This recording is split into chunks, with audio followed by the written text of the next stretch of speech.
Buen día, yo soy Jean-Pierre Rodríguez, cursante del quinto año de Gerencia de Empresa Sección A con el profesor Jesús Abel Cerqueda.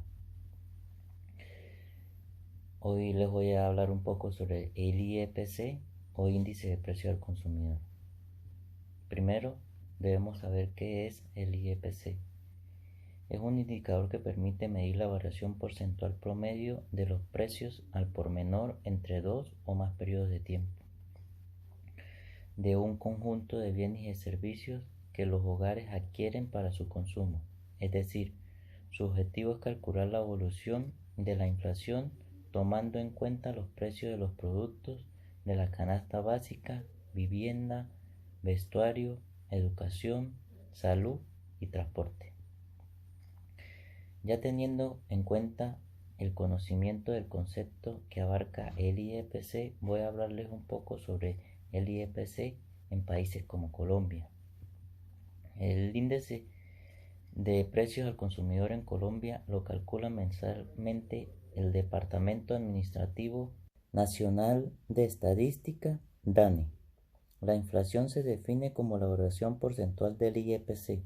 Se define tomando el IEPC de un mes y calculando su variación frente al dato del mismo año en el mes anterior. El resultado del IEPC correspondiente al 2020 fue de 1,61%, mientras que en el 2019 fue de 3,80%. Históricamente, no se había presentado una cifra tan baja desde 1955. Esto es debido al impacto que ha dado el coronavirus, lo que ha ocasionado la baja de los precios en los productos es la eliminación del IVA, la prohibición a los empresarios de aumentar los precios de los productos, la eliminación de impuestos al consumo en restaurantes y hoteles y la congelación de las tarifas de los servicios públicos. Ahora les voy a hablar de IPC Chile. El índice de precio del consumidor en diciembre del 2020 fue de 3%, de modo tal que la inflación acumulada en el 2020 fue igualmente de 3%. Quien se encarga para Chile de publicar dichos índices es el Instituto Nacional de Estadísticas de Chile, por sus siglas INE, que realiza sus publicaciones la primera semana de cada mes.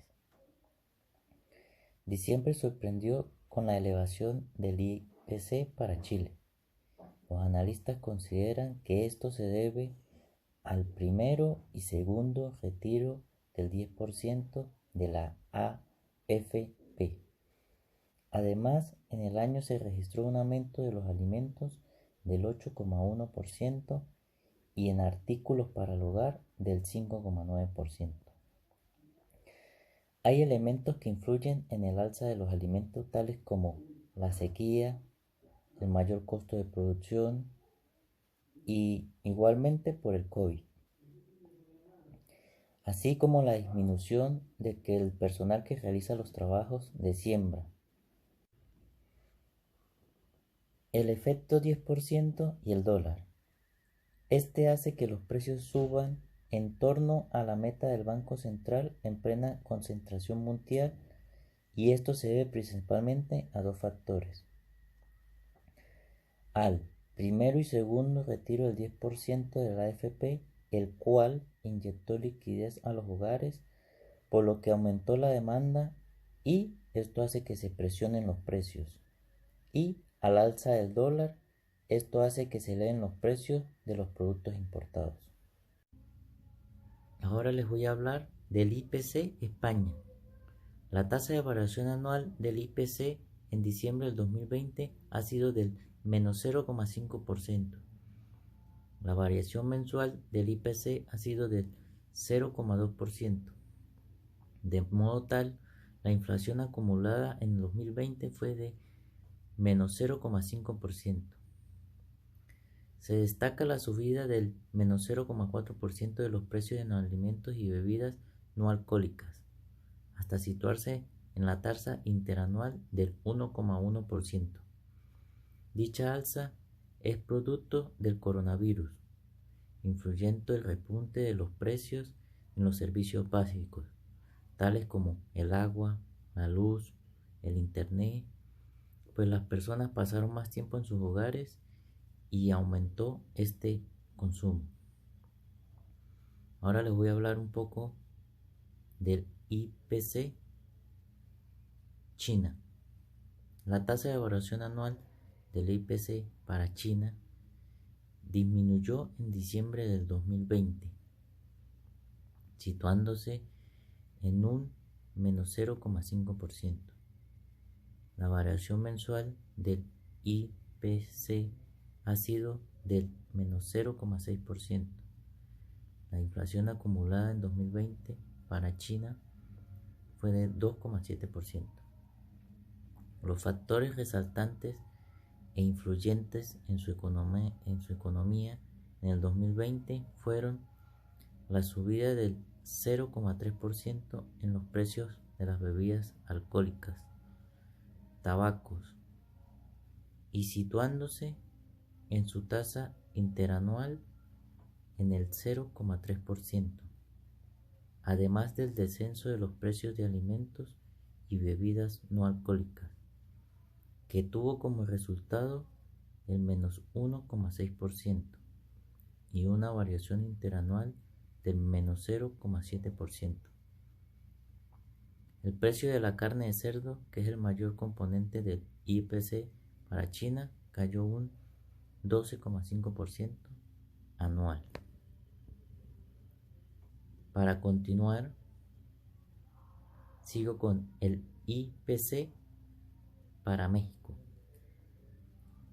El nivel de precios al consumidor para México al cierre del año 2020 disminuyó. La tasa de inflación interanual se ubicó en 3,15%.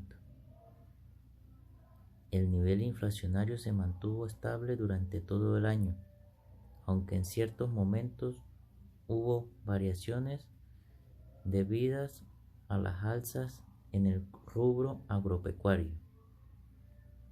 Además, sumado a ello, tuvimos la pandemia del COVID.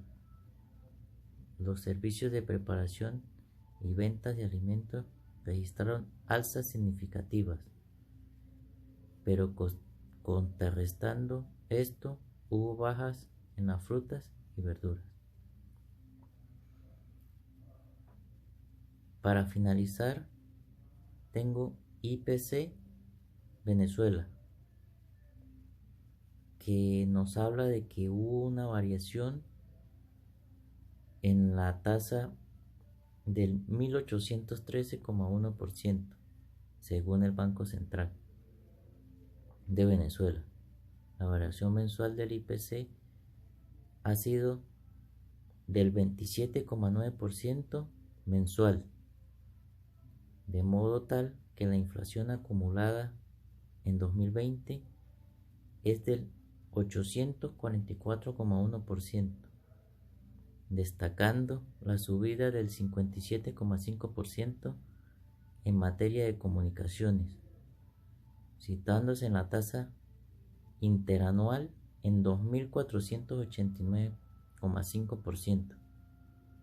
La subida del dólar, el coronavirus, el rápido aumento de la canasta básica